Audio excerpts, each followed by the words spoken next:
ये पवित्र आत्मा का युग है। लोग झूठ बोलते, वो पवित्र आत्मा को नहीं मानते। नहीं, आज युग पवित्र आत्मा का ही है।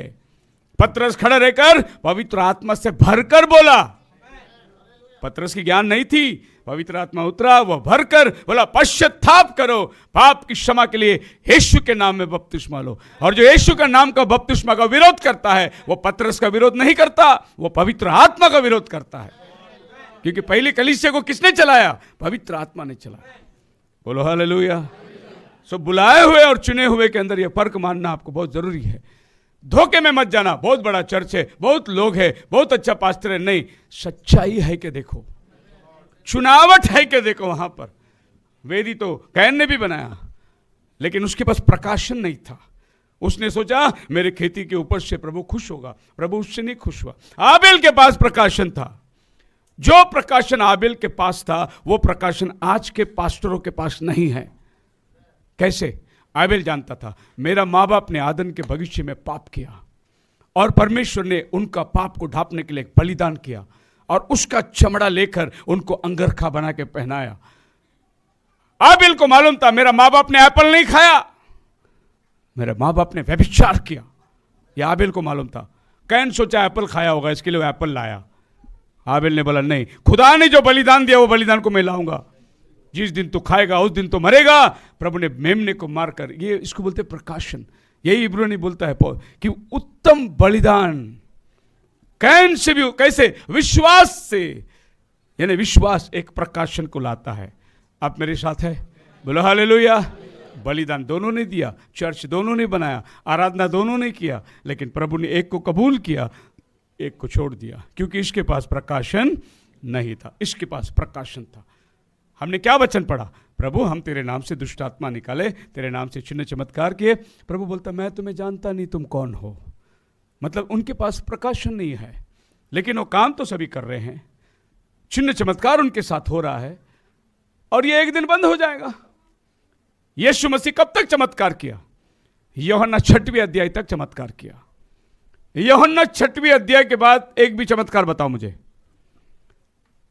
जिस दिन प्रभु ने कहा आज तुम मेरा मांस खाओ, मेरा लहू पियो, उस दिन चमत्कार बंद कर दिया उसने। उसके आगे प्रभु ने यूहन्ना में कहीं चमत्कार नहीं दिखाया। मतलब अब प्रभु ने उनको बोला अब चमत्कार का समय गया, अब वचन खाने का समय आ गया है। अब मेरा शरीर जो खाएगा उसी के अंदर जीवन होगा। फिर वो मच्छी रोटी खाए थे, वो सब होता थे उधर ही, पर प्रभु उनके बारे में बात नहीं कर रहा है। उनकी सेवा को प्रभु ने कर दिया। अब प्रभु वचन की सेवा को उठा दिया और वचन की सेवा में वो आगे बढ़ रहा है। आप मुझे बताओ, आसमान से मन्ना गिरा था, 20 लाख लोग खाए कि नहीं? 20 लाख लोग, आसमान से रोटी गिरा, देव दूधों का खाना गिरा, 20 लाख लोग खाए। गए कितने? कनान में कितने गए?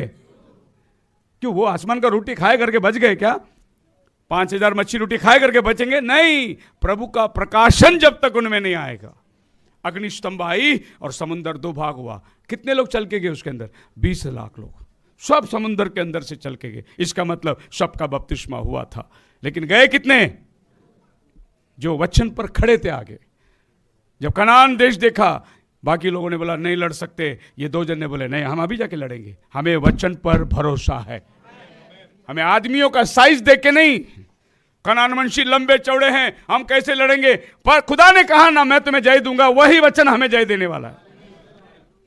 जो चुने हुए रहते हैं ना, वो परिस्थिति को देखकर नहीं चलते, वो विश्वास से चलते हैं।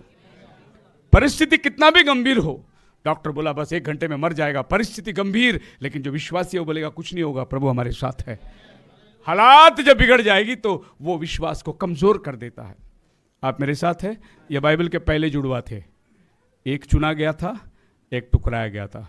दूसरा जुड़वा को बाइबल में देखेंगे, उत्पत्ति।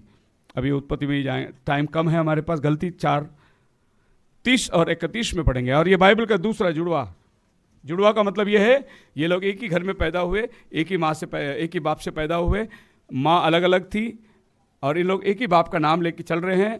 इसको बोलते हैं हर जुड़वे के समय में कैसे इनके जीवन में काम होता है। देखिए बाइबल क्या कहती है। परंतु पवित्र शास्त्र क्या कहता है? हाँ। दासी और उसके पुत्र को निकाल दे, क्योंकि दासी का पुत्र स्वतंत्र स्त्री के पुत्र के साथ उत्तराधिकारी नहीं होगा। एक को बाइबल कहता है दासी का पुत्र, क्या बोलता है, और एक को बाइबल बोलता है वायदे का पुत्र। एक दासी का बाप, दोनों का एक ही अब्राहम।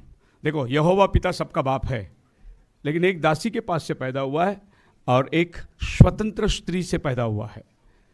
अब दोनों एक ही घर में हैं, आगे पीछे पैदा हुए, ये जुड़वे नहीं है, लेकिन एक टाइम पे एक आदमी के विरुद्ध में जो खड़ा रहता है वो उसका जुड़वा।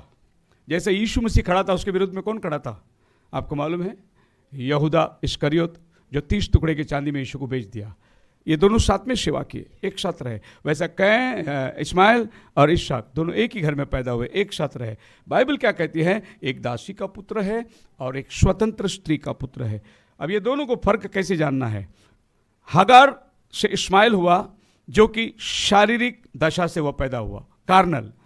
इसहाक सारा से पैदा हुआ, वायदे के अनुसार पैदा हुआ, this is promise child, carnal child. Mount सिनै पर्वत से 10 आज्ञा मिली इनको, इस पे चलो, ये शारीरिक इजराइल हुए। और आत्मिक इजराइल को ऊपर के यरूशलेम से आज्ञा मिली, वो आत्मिक इजराइल हो गए। ये लोग दुनिया में रहे, हम यहूदी हम ये करके जात पात को, और एक वो है जो प्रॉमिस के द्वारा पैदा हुआ, जो कि आप और हम ना यहूदी है जात के, ना इजरायली हैं, लेकिन हम अन्य जातियों में आकर भी हम आज प्रभु के चुने हुए लोग हैं। ये एक को दर्शा रहा है। ये 2 पहाड़ है, एक है सारा, दूसरा है हजीरा। और अब ये दोनों के बीच की लड़ाई को आप क्या देखते हो? बाइबल कहता है जो शरीर से जन्मा है वो आत्मा से जन्मे हुए को सताता है। जब इसहाक पैदा हुआ तो इस्माइल उसका मजाक उड़ाने लगा। जब सारा गर्भवती हुई तब हजीरा उसका मजाक उड़ाने लगी, क्योंकि इस्माइल क्या बोल रहा था? मैं बड़ा लड़का है घर का, मैं पहलौटा है। लेकिन खुदावन ने क्या बोला? इसहाक पहलौटा होगा, इसहाक चुना हुआ होगा, क्योंकि सारा के गर्भ से वो आया है। और प्रभु का वायदा इसहाक के साथ था, प्रभु का वायदा इस्माइल के साथ नहीं था। आप मेरे साथ है? बोलो हालेलुया। कुरान में लिखा हुआ है कि अब्राहम ने इस्माइल को बलिदान देने को लेके गया, इस्माइल को बलिदान देने को लेके गया, क्योंकि इसहाक पैदा ही नहीं हुआ था वो टाइम जब इस्माइल था, ऐसा कुरान कहता है। और वे लोग सब ये विश्वास करते हैं। लेकिन बाइबल क्या कहता है? अब्राहम इसहाक से प्रेम करता था। इस्माइल 2 उसका बेटा था, लेकिन वायदे का संतान तो ये था। अब ये दोनों के बीच में 14 साल का गैप है। और जब इस्माइल पैदा हुआ, उसके 14 साल के बाद इसहाक पैदा होता है। और जब इस्माइल 13 साल का हुआ, तब प्रभु ने अब्राहम को बोला, तू और तेरा बेटा दोनों खतना करो। क्या बोला? खतना करो। सो अब्राहम खतना कब किया? जब इस्माइल 13 साल का हुआ, तब अब्राहम ने खतना किया। दूसरे शब्दों में, अगर आप इतना प्राउड है और समझ सकते हो, तो खुदावन अब्राहम को क्या बोल रहा था मालूम है? जो गलती तूने पहला किया ना, उस गलती की वजह से तुझे अभी खतना करना पड़ेगा, उसके बाद मैं वायदे का संतान दूंगा। इसीलिए खतना उस खलड़ी का होता है जहां अब्राहम ने चूक किया, उस चूक को प्रभु याद दिलाता है। जहां अब्राहम चूक गया, गलती किया, उसको ये एहसास दिलाता है खुदा, बोलता है खतना कर अभी तू, इसके बाद मैं तुझे वायदे का संतान दूंगा। और तब इसहाक पैदा हुआ। आप मेरे साथ है? हालेलुया। सो खुदावन का काम करने का तरीका बहुत अच्छा है, इसको समझने की ज़रूरत है। उत्पत्ति 17 अध्याय के अंदर पहला वचन में प्रभु वार्निंग देता है उसको। 16वां अध्याय में देखो इस्माइल पैदा हुआ। 17वां अध्याय में प्रभु अब्राहम को क्या कहता है? पहला वचन में, मेरे सामने सीधी चाल चल। क्या बोलता है? जब अब्राहम 99 वर्ष का हो गया, तब यहोवा ने उसको दर्शन देकर कहा, मैं सर्वशक्तिमान ईश्वर हूँ, मेरी उपस्थिति में चल और सिद्ध होता जा। अपना औरत का बात मत सुन, दूसरे शादी मत कर, मेरे सामने चल।